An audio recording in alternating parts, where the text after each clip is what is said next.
కర్ణాటక నుంచి యానాం వెళ్తున్న శ్రీ తులసి private travels bus Narasaraopet మండల పరిధిలోని పెట్లూరు వారిపాలెం వద్ద వర్షానికి రోడ్డుపై విరిగిపడ్డ చెట్ల కొమ్మలను తప్పించే క్రమంలో అదుపు తప్పి బస్సు బోల్తా పడింది.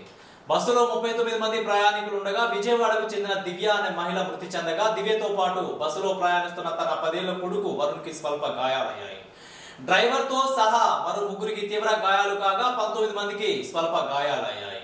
ఇక క్షతగాత్రులను నర్సరావుపేట ప్రైవేటు ఆసుపత్రికి తరలించారు. ఇక రాత్రి నుండి కురుస్తున్న వర్షం దాటికి రోడ్డుపై విరిగిపడ్డ చెట్లు కొమ్మలను తప్పించే క్రమంలో ప్రమాదం చోటు చేసుకున్నట్టు తెలుస్తుంది.